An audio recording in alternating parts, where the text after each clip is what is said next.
Smart!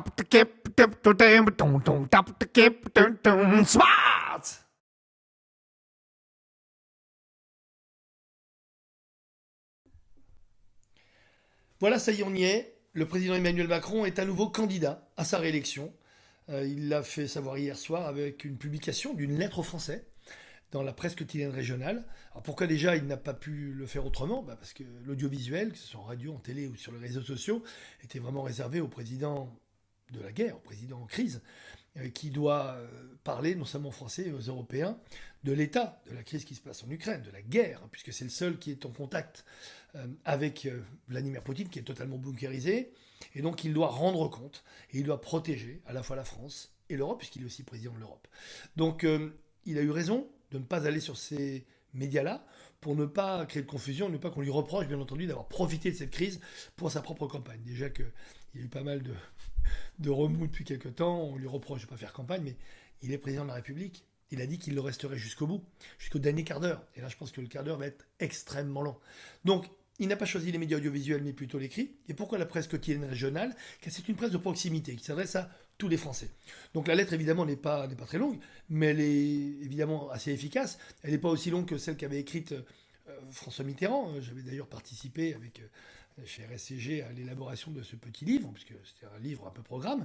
Puis on avait fait croire, surtout le suspense, qu'il n'allait pas se présenter, avec le slogan qu'il y a derrière, Tonton laisse pas béton. Le suspense avait été tellement énorme d'ailleurs qu'il n'y a pas eu de campagne et qu'il a été pratiquement directement réélu. Avec Emmanuel Macron, c'est totalement différent. Le contexte est totalement différent parce que c'est une guerre. Il y a une vraie guerre aux portes de l'Europe. Et donc il doit se positionner comme le président protecteur. Le président voilà, qui va protéger les Français, mais pas que les Français, qui va protéger l'Europe et qui est un peu le référent mondial aujourd'hui pour tous les citoyens de la planète. Mais c'est aussi important de montrer que le rôle du président est supérieur aujourd'hui à celui du candidat. Voilà pourquoi il ne fait pas de meeting, voilà pourquoi il n'y aura sûrement pas de débat. De toute façon, il n'y a jamais eu de débat de premier tour avec un président sortant.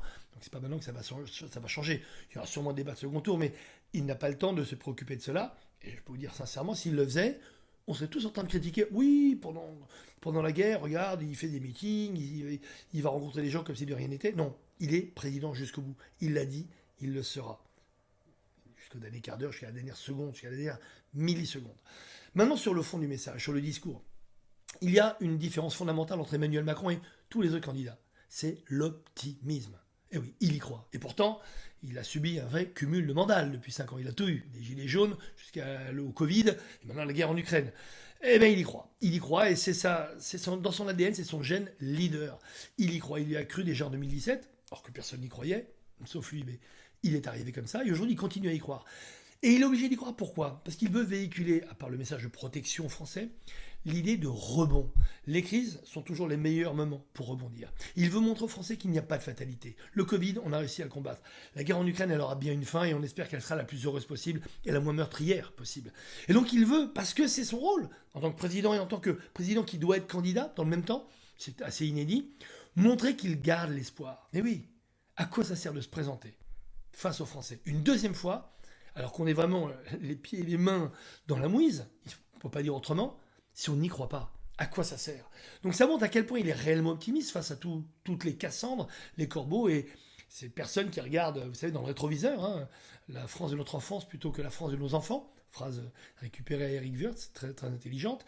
Mais c'est vrai, les déclinologues, les passéistes qui regardent la préhistoire et qui nous empêchent de nous projeter sur l'avenir. L'avenir économique, l'avenir sociétal, l'avenir pour nos enfants, l'avenir de l'innovation. Et on sait que la France est une terre d'innovation. Et y croire est une forme de campagne et peut-être la plus belle émotion, la plus belle énergie qu'on puisse véhiculer pour une campagne présidentielle. Donc il n'a pas besoin de faire campagne, il y aura sûrement un débat de second tour, mais aucun débat avant, mais il a besoin de montrer qu'il y croit. Et s'il y croit, il espère fédérer tous les Français, parce que pour lui, c'est pas une campagne de premier tour. Il est déjà au second tour, parce qu'il s'adresse à l'ensemble des Français. Et tout ce qu'on peut lui souhaiter, c'est beaucoup de courage, parce qu'il va en avoir besoin.